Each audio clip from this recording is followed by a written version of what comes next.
Hello students, in today's class we are going to learn about eukaryotic transcription process. So transcription is the process of transfer of information from DNA to RNA. In case of eukaryotes, there are three different types of RNA polymerases are known. RNA polymerase 1 is involved in transcription of 3 ribosomal RNAs containing 18S, 5.8S, and 28S rRNA, while RNA polymerase 2 is the one that is involved in synthesis of messenger RNA, which means it is involved in gene expression. And RNA polymerase 3 is responsible for synthesizing transfer RNA, 5S rRNA, and other small RNA. So here we can see the general design of eukaryotic promoters. So the transcriptional unit denotes the actual sequence of the structural genes or the sequence that encodes for the structural genes, and upstream of the transcription start site are the promoter elements. So the promoter elements in case of eukaryotes are divided into core promoter elements and proximal promoter elements.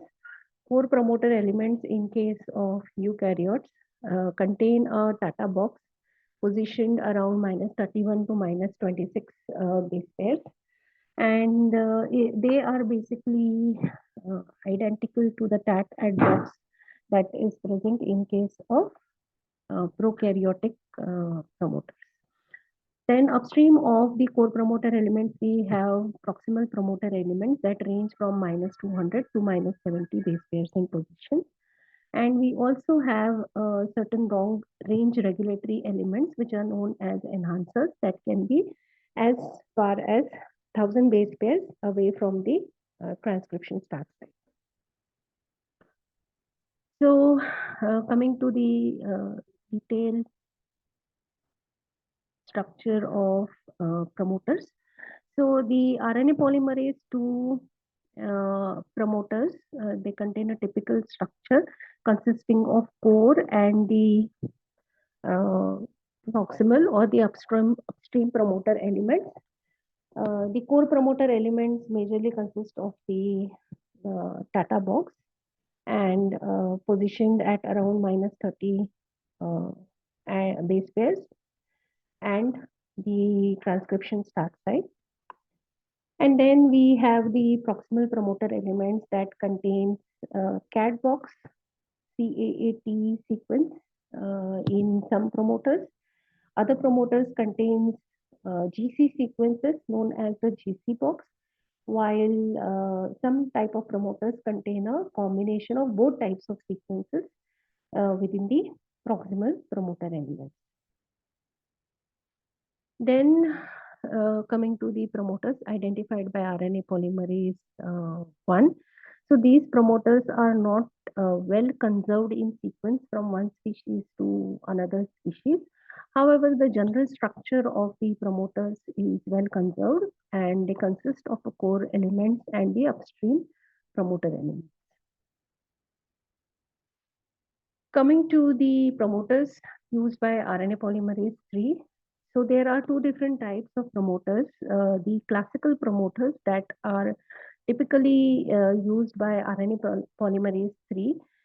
Examples are of the genes for transfer RNA and 5S rRNA. So these promoter elements are actually present internal to the transcriptional sequence.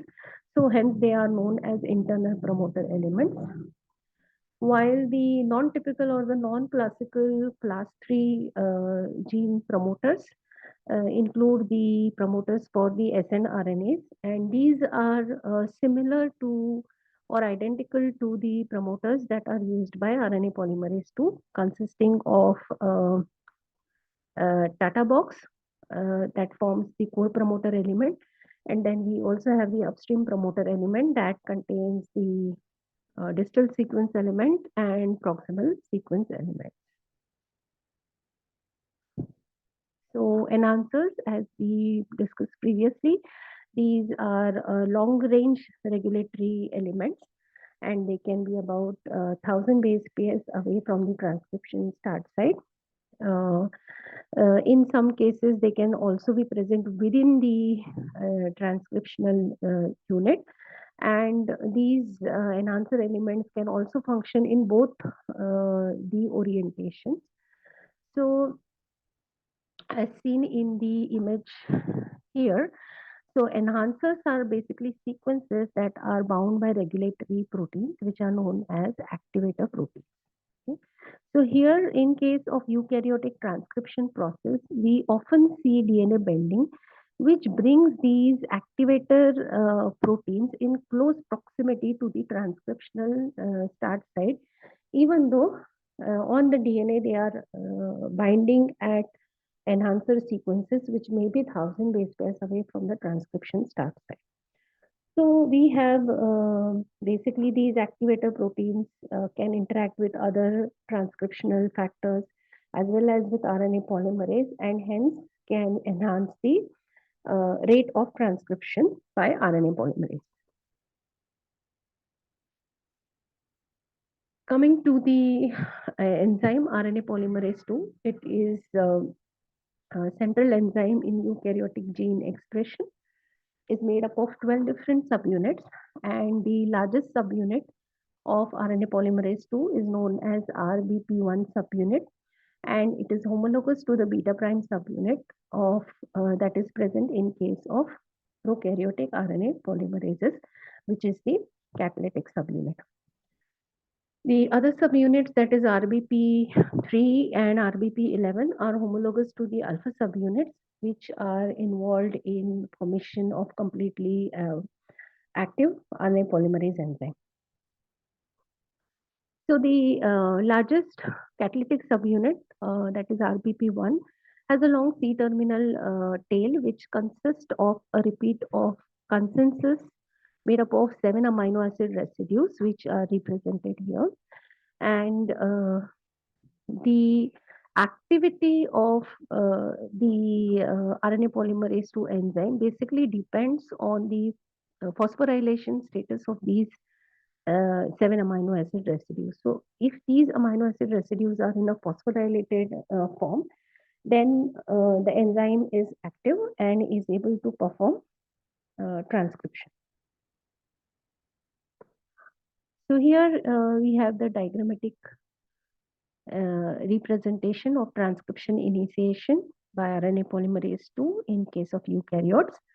So the process will basically start by binding of the Tata binding protein to the Tata box, which is positioned around -30 to the transcription start site. Once the Tata binding protein has bound with the DNA at the Tata box, the next protein that is involved is transcriptional factor 2B, which binds to either side of the Tata box. Here, transcriptional factor 2A is involved in stabilizing the interaction between the Tata binding protein and the transcriptional factor 2B complex on DNA. Now, once transcriptional factor 2B is bound, then we will have the entry of the next complex. So the next complex is made up of transcriptional factor 2F and RNA polymerase 2. So here, transcriptional factor 2F basically interacts with 2B.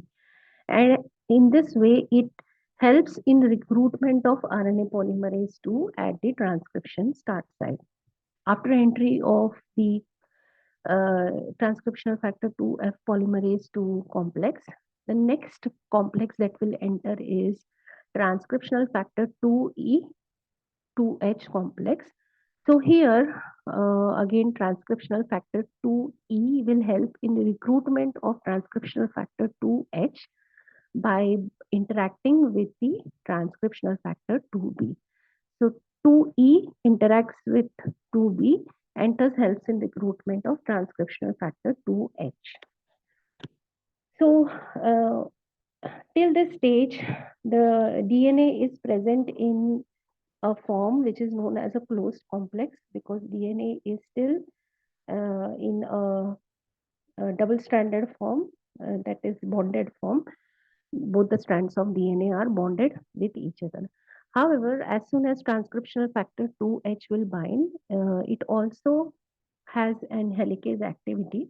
So it makes use of ATP dependent helicase activity and results in unwinding of a DNA and leads to transition of the complex from a closed complex to an open complex. Here, now the transcriptional factor 2H has another role, that is, it is also involved in activation of RNA polymerase 2 by phosphorylating the amino acids present in the C-terminal domain. So this transcription factor 2H also has a kinase activity by which it brings about phosphorylation of the amino acids present in the C-terminal domain of the RBP1 subunit of RNA polymerase 2. This leads to activation of RNA polymerase 2, and it will begin with the polymerization process, synthesizing a short stretch of RNA. As soon as the short stretch of RNA of about 70 nucleotides is synthesized, transcriptional factor 2E will take an exit, and with that, transcriptional factor 2H will also exit from the complex. This marks the end of the initiation process, and the complex will then enter into elongation. So the points that I had just discussed are also written here in the two slides, this one and next one, for your reference. Now coming to the next step, that is elongation, termination and release. So elongation is simply continuing with the polymerization by RNA polymerase 2. So for the RNA polymerase to continue with the elongation process, it is important that the RNA polymerase 2 stays in an activated state. So this happens by continued phosphorylation of the C-terminal domain amino acids of the RBP1 subunit of RNA polymerase 2. So here, during the elongation stage, since the transcriptional factor 2H has already left the complex, the duty is taken over by the elongation factors.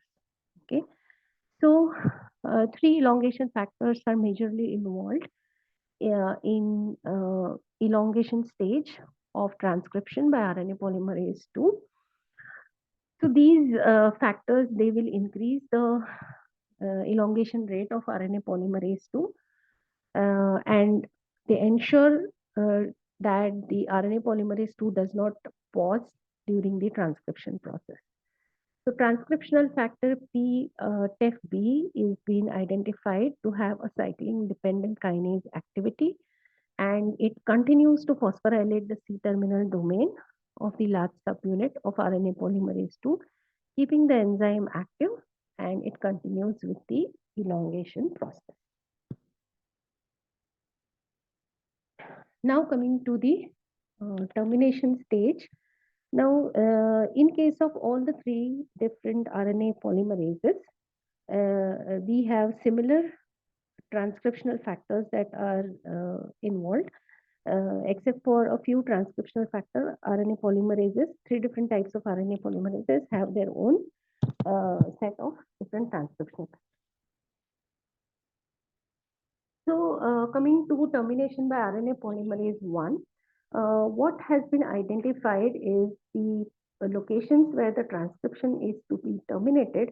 There is binding of a protein which is known as the Rep1B protein, and presence of Rep1B protein bonded to the DNA at the transcription termination regions acts as a signal for transcription termination by RNA polymerase 1.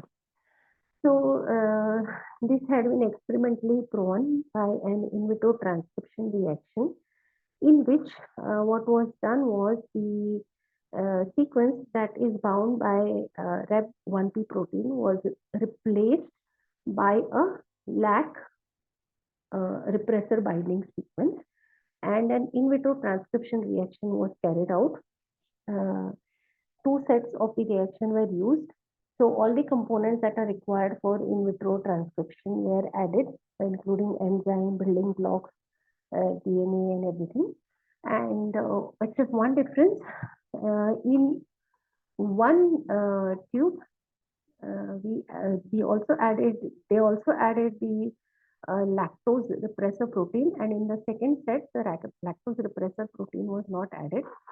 And what was being found that the reaction that had a presence of lactose repressor, the transcription process terminated in those tubes, while the other tubes that did not have the repressor protein led to synthesis of longer transcripts of RNA.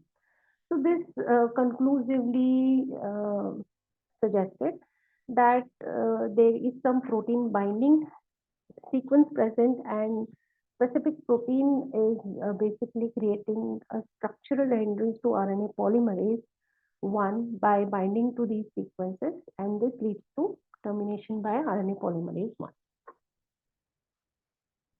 In case of RNA polymerase 2, what has been observed is the process of transcription termination by RNA polymerase 2 coincides with the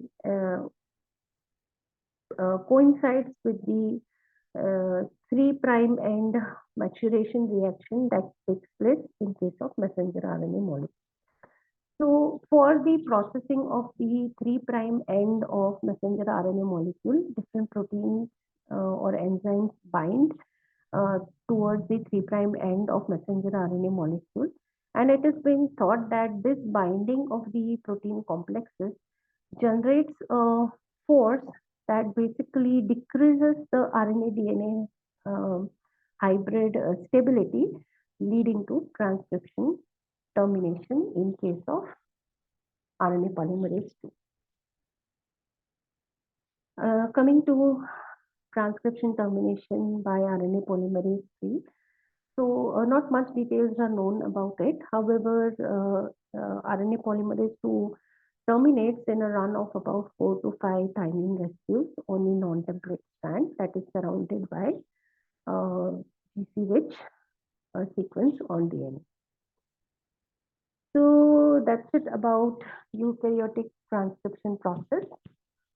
Kindly like, share, and subscribe if you like the contents of the video.